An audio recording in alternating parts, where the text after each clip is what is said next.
325, we got the Packers traveling to the New Orleans Saints. Technically speaking, the game will be played in Jacksonville, though.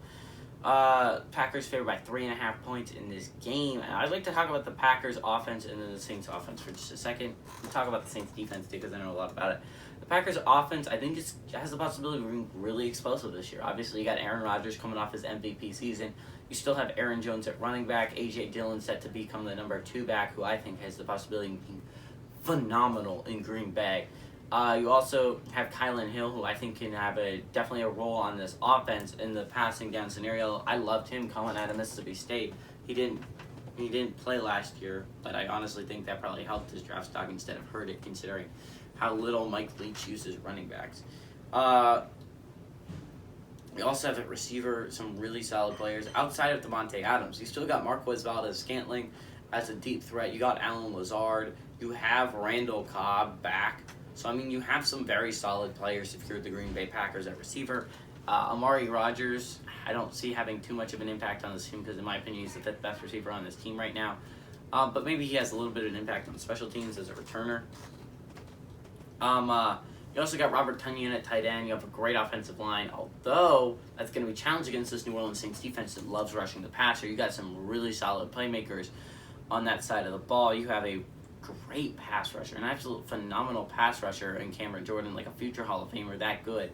Obviously, you have Marcus Davenport, who has shown flashes at times, but has yet to put it all together. A very injury-prone player, but has been very, very good when he has been healthy.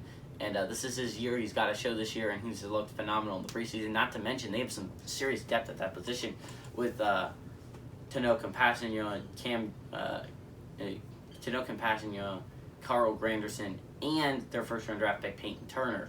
Not to mention at defensive tackle. Defensive tackle is probably the weakest spot if you're going to talk about it for the New Orleans Saints. It's a position that you should be worried about if you're a Saints fan. Personally, I'm a little bit worried. I think you got 2 very solid players in the middle. You got Shy Tuttle and you have Malcolm Roach. I think both of those players are very solid. They played for you a good amount last year. There's a reason why. I think they're very, very solid players. But then outside of that, you got Christian Ringo. I think he's good. But, man, outside of that, it's some pretty poor depth. You lost Jalen Dalton to an injury. He was set to have a very good year this year and be a key part of the rotation. You just got to survive until Onyemata comes back in week 7, I think. 6-game suspension. Actually, probably week 8 now that I think about it. But you're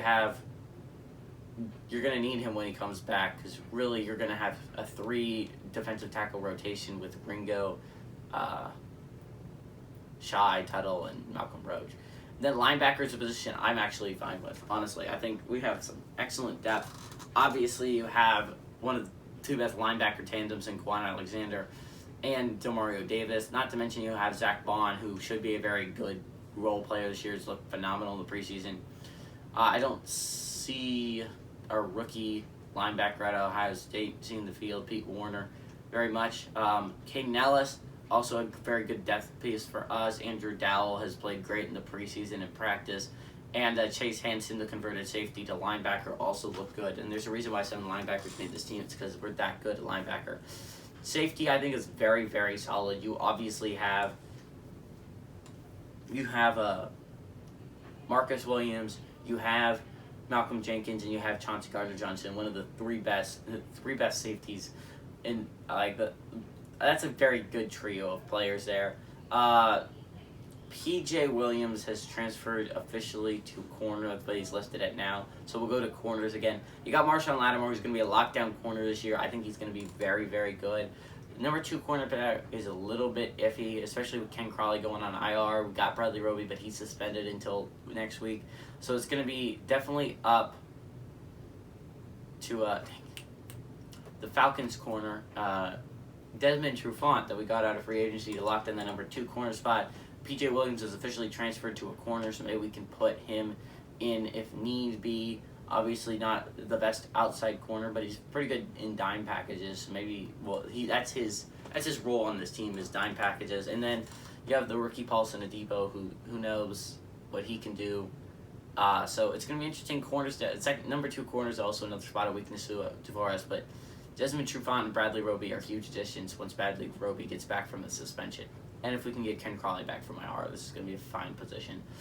At offense, though, I think this Saints offense has the possibility of being awesome. You just look at that offensive line.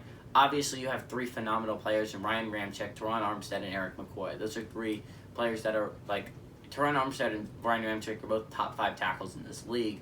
And Erik McCoy is definitely becoming one of the best centers in the league. Now, right guard, I think, is Cesar Ruiz. Cesar Ruiz has looked great in preseason and practice, and he's definitely looked like he's improved, but is it going to stick? Is it going to work in the regular season? I don't know. I don't know if anyone really knows. Andrus Peat's obviously the weakest part of the line if Cesar Ruiz lives up to his potential, so I'm actually kind of interested to see how that goes, but I think this is going to be a very solid offensive line. If your weakest part is a pro bowler, as there's a consistent pro bowler, then I think you'll be fine on offensive line. Jameis Winston obviously is the huge question mark this year at quarterback. He started in Tampa Bay for many years, but the problem is very inconsistent play.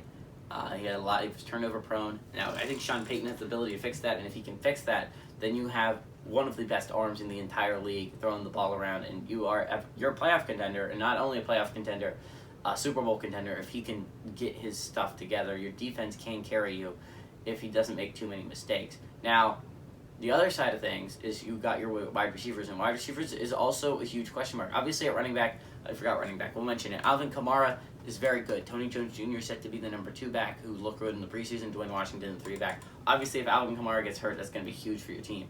That's going to be a huge loss.